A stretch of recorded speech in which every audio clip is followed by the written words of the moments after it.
my relationships would always overlap into the next. And so I really didn't think about getting to know myself. Yeah, like getting to take some time out as a woman to really know yourself, because we're always conditioned to, we always have to be in the confines of a relationship. Of course, he was really trying to katia her. And then they had their first kiss at my birthday, and I said I will always tell that story. I realized the more I spoke about rape, I became like the token survivor on a show. Like, so TV shows would be like, oh, we're talking about rape, and call Adele. And it's not really talking about things. You're just the wishy face they bring on, but not really unpacking stuff. So we have a roving mic for anybody who has questions. You can ask. If you don't have questions, that's also good. Hi. Hi. I'm Liz, and I don't know whether you tackled what I'm about to ask, because I kind of came late. I wanted to ask, what has made your friendship to last so long, especially considering the fact that most female friendships tend to not last that long. So what has made you to stay together for this long, to see each other through the different life moments that you have had? Let me start by saying that Adele and I are both stellar people. But like, it's important because we are not fake. We're not toxic.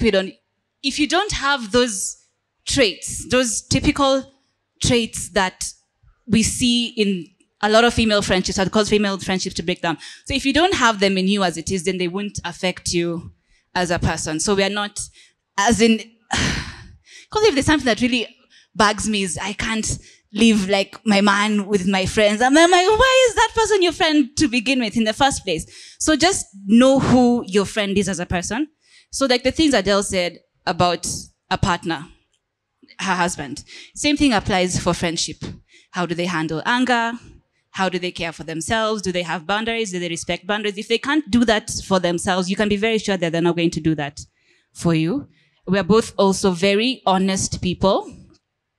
And so we don't lie to each other and we don't backbite. As in, we've just never really had any of those problems at all. And I think we just like kind of easygoing-ish. Okay, you more than me though. But we are both also very resilient people. She's a very stoic person and things like that. So I think just who we are individually just really like makes things easier for us to begin with. And then we put in the work. So we make time to, I swear I reply her text, guys, just because I didn't reply. I said She does. And we call each other and we hang out and we, go on trips. Like we had our first girls trip this year when we went to Mombasa. Yes, it was a lot of fun.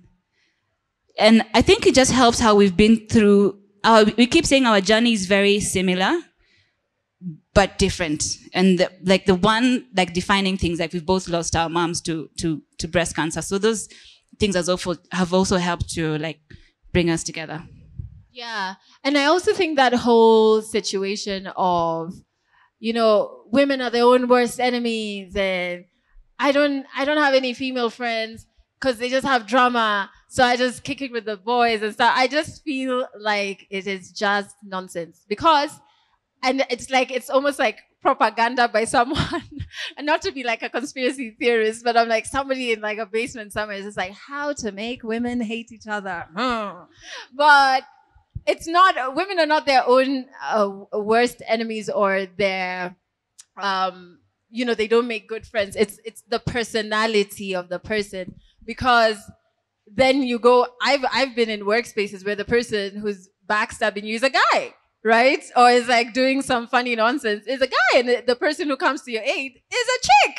And it's just the personality, their character and their value system and things like that matters.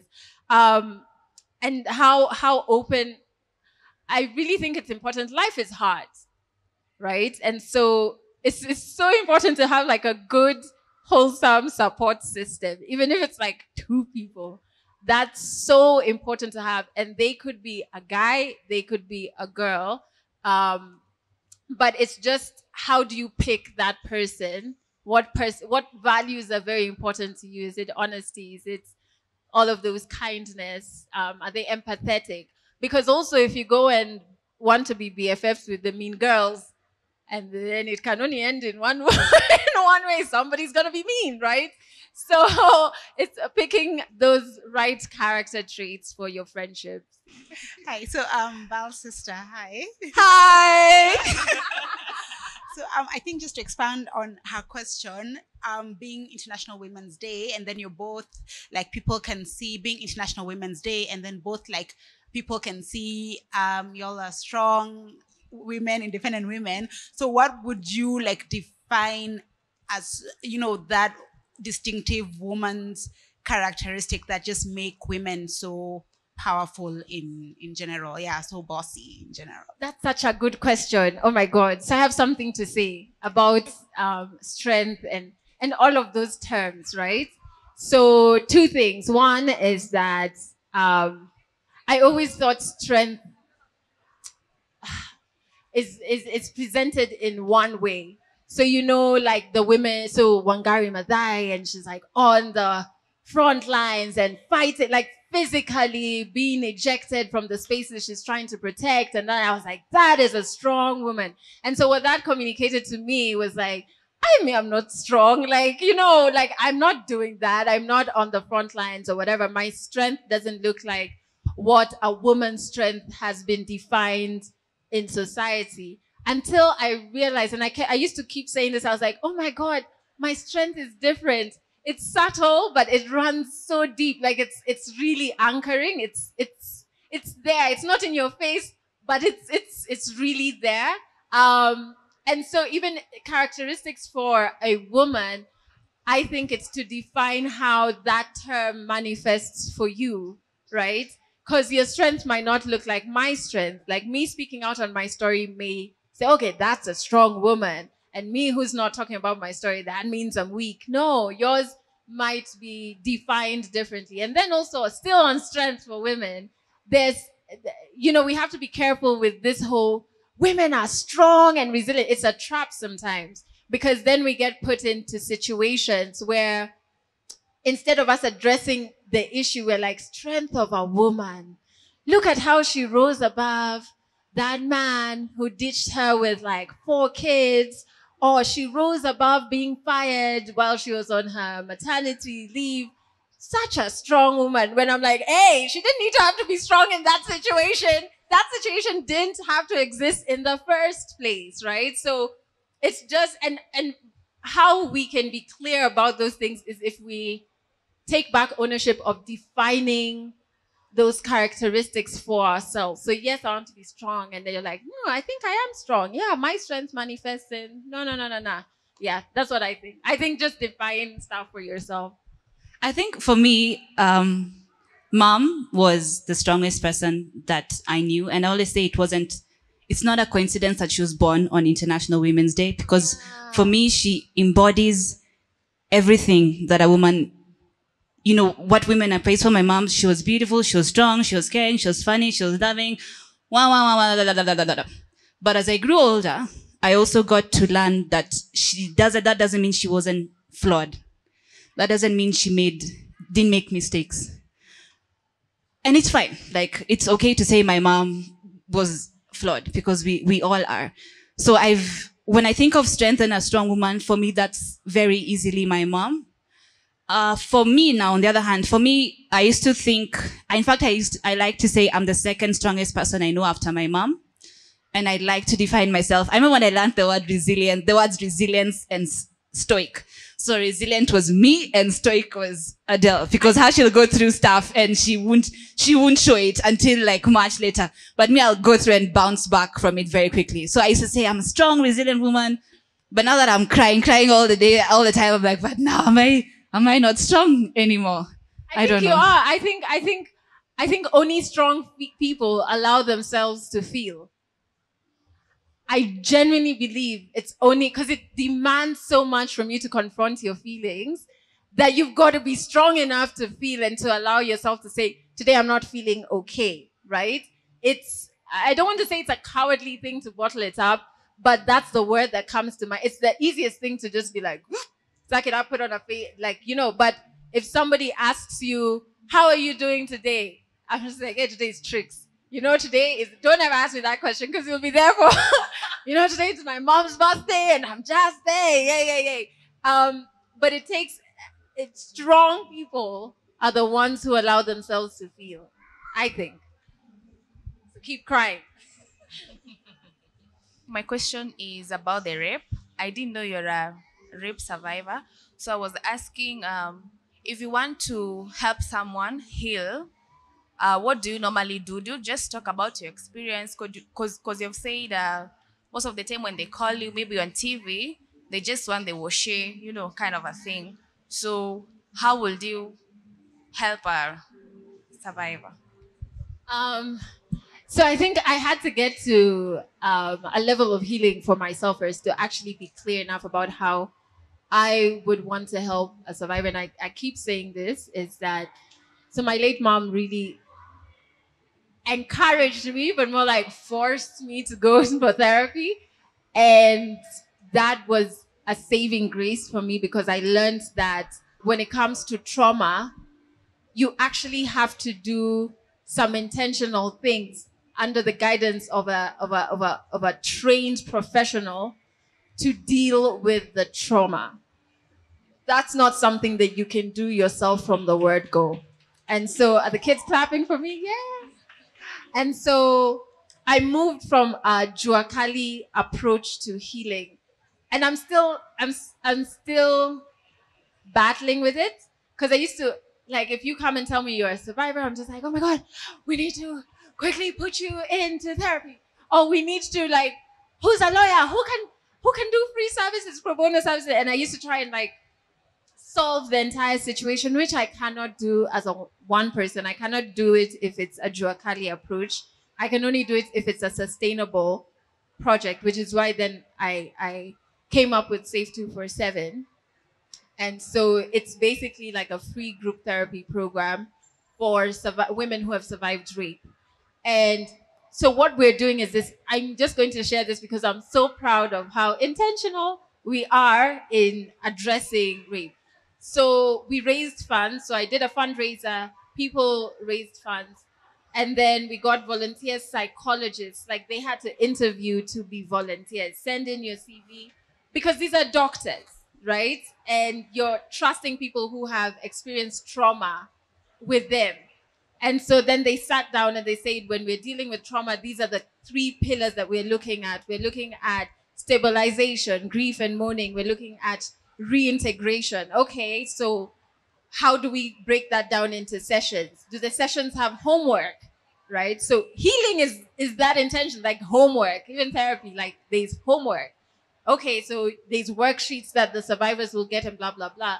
And then there's a toolkit to be able to have the coping. So it'll act like what I say Mindshift does for me, but in a notebook that you can carry around with you as a survivor. So for me right now, that's where I'm focusing my efforts in, because I've learned that it's a bit too overwhelming to try and solve the entire thing. And I can't forget that I'm emotionally triggered by this being in that space. So every day, like I go into it, I may leave super excited by the progress we make, or I may leave like just gutted that it's happening. So I'm happy that now that if a survivor comes to me, well, we're still building the curriculum, but we should be done by end of this month. So I will be able to say, oh, we have this program. This is how we'll take you through an assessment and decide which group you'll get into based on how far along your healing you've been. I think it's very important to, yes, even if you are a support system for somebody who is a survivor and they come and open up to you, to listen, to go about it at their pace, but also be cognizant of the fact that professional help, let's not even call it healing, there's a professional intervention to deal with that trauma is going to be very necessary. Yeah, unfortunately, we live in a country where it's expensive. It's not seen as something that is important, but we're trying to change that. Yeah. Hello. Hi. Hi. I'm Georgina. And I have a question based on your post trauma. You talking about like wearing stockings and covering up. I'm sure the insecurities that you had are the ones that also led to anxiety. So, how did you overcome your insecurities? Oh, man. So first the weather, let's just start there because you cannot be in stockings when the whole year in the sun it was really uncomfortable. Let's just start there. It was really uncomfortable, even physically, before we get to like the emotional part of insecurities. It's just like, come on. The sun is right here and you're just like, nope, I'm not feeling cold. I'm in my jacket, So there's that. But I also felt like it was just so unfair on me to be living in this cage, right? That I had created for myself. And I wanted to feel the joy of being on the other side after you've worked through your insecurities. And I knew getting to that side would feel so good and I'd be so proud of myself that I would not, I wanted to go through that space. So what I did is I started doing things step by step, like very slowly. So literally wearing a top that had like some cleavage. And to you, you're just like, oh, that's a cute top. Or you might not even say that's a cute. To me, Adele, that day, I'm just like, wait. I've moved like a step. And then I started wearing pants that would reach like basically where these pants reach. And that's not a big deal. Like you wouldn't even like turn your head. But to me, I was just like, I am showing ankle. This is great. And then I moved from there. I think I started, then I did my tops because I used to admire all of those sleeveless tops. I'm like, I really want that. But when I go into a shop, I'd be like, Chen, I used to shop a lot at Mr. Price Galleria. And like even the manager and I were like boys. So I'd be like, Mama, there's a long sleeve. Like, he knew this is like, and so I used to see all of those cute other tops and just be like, oh man, like, that would look not long sleeved. Yeah, like, why you not long sleeved? I was like, I can't even wear a jacket over this one, like, And so I wanted that and I was very aware that I wanted that. So I started small. So I used to wear like 3/4 sleeves. And then when I got to this, what's this point? This is what? Short sleeves. When I wore that, and I remember when I wore that to work, I waited for people to be like, why are your elbows dark? And why, Nobody gave a damn. Like, for me, that day was such a big day, but everybody's just going on, and I'm just like, but I'm showing arm, and nobody cares. So then I went to sleeveless. Now I'm like, oh my God, like, I'm just gonna walk out of the house, like, and I don't know what the reaction is gonna be. Again, no reaction. And even when I moved to my shorts, and at the same time, I remember I was doing intentional, like just loving my body. And there's this thing we talked about when we were designing the Safe 247 curriculum. Like how when you lotion your body, like for me, it's, we call it conscious lotioning. We've termed it like that because every part of you are just like, whoo, look at that shine, look at that glow. You're just like, give them leg. And you start loving every bit of your body, even when it has scars. And that's when I wore shorts with I don't even know if I have any. I think the only pair of tights I have now are ripped, so I can't really wear them. And again, nobody reacted because one of the things I didn't want somebody to be like, hey, Kwani, this guy's from where? And then I have to be like, you don't want to know. Like, but nobody has no one has, I don't know if people are just in their own world, but everybody has their own insecurities. So I'm over here wondering, oh my God, are they seeing my scars? And they're over there like, oh, can she see my tummy? And he's over there, he's just like, I don't have muscles. And, so we're all like, oh, and nobody's really caring. And it's to liberate yourself. And the other side is so, I don't know. I've just unlocked, maybe that's where the glow is coming from, like where I'm just like, hey, obviously I still wear like my sneakers and whatever because for me, comfort's muhimu, but I can do me. And it got so bad that even this cold, was it cold this year? Yes, it was cold. I was in shorts every day because I was just like, hey, you guys don't know. Like, I'd rather freeze. Let me just get small pneumonia. But where I've come from, I wasn't able to do this. So I'm going to do it every single day until it becomes so normal for me that I can't even remember the days that I had like insecurities about it. Yeah. But it's so beautiful on the other side. For me, I don't like my arms. That's why I am in long sleeves today. As in, I was like, no, I'd end. That's why I'm not comfortable wearing like sleeveless because even I was going to see my arms and stuff like that. So I am still unlocking that level. No, I'm jiggling because I got fat.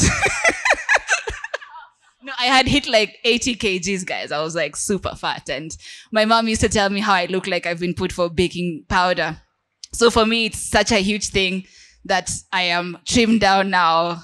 Even if she's not here to say it, she'll just be like, hey, that weight, just don't hit 80. And then I did, and then now, yeah.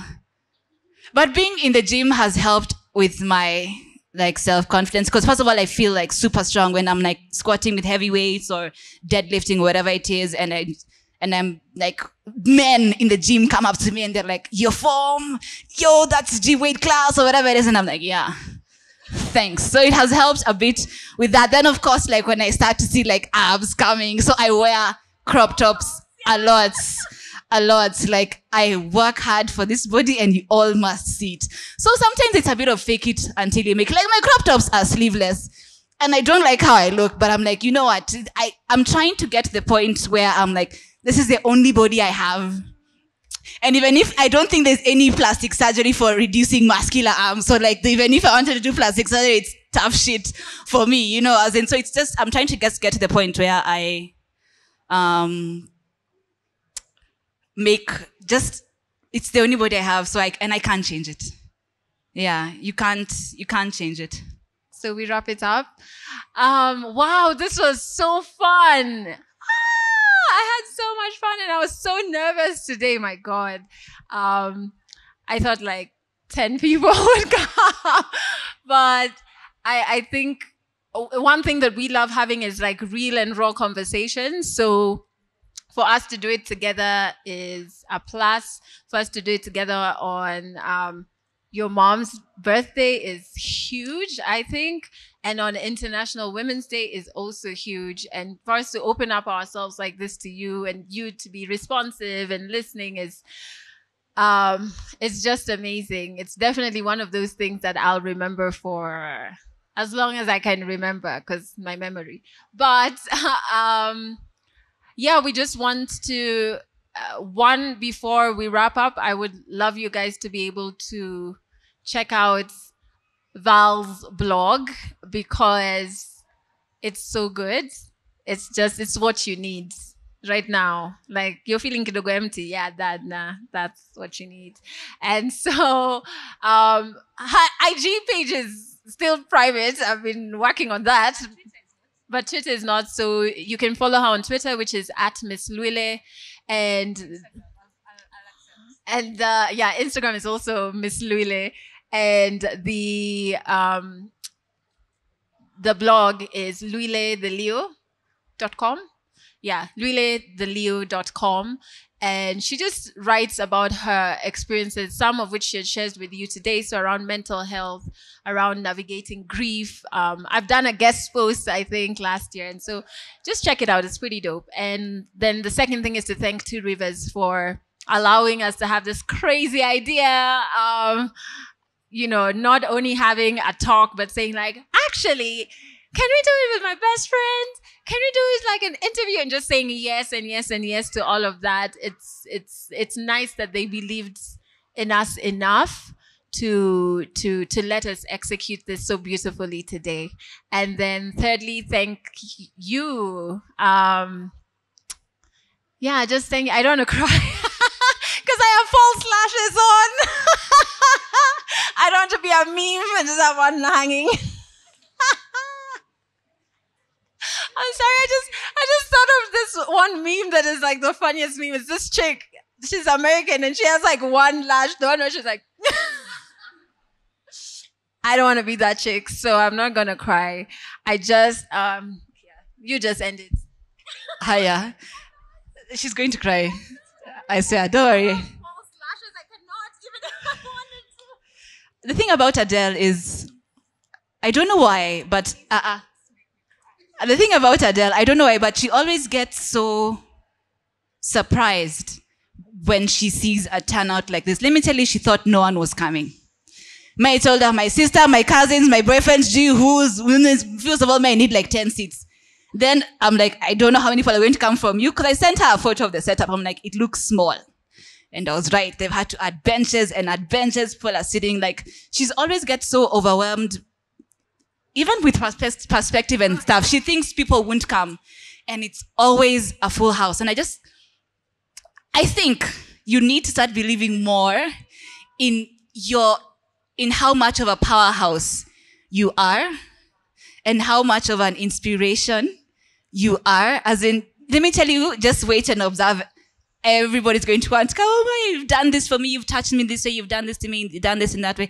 And that's why everybody is here, because we love you very much. You are very iconic in terms of what it means to be human and to be a woman. And so we celebrate you not just on International Women's Day, but every day. Yes.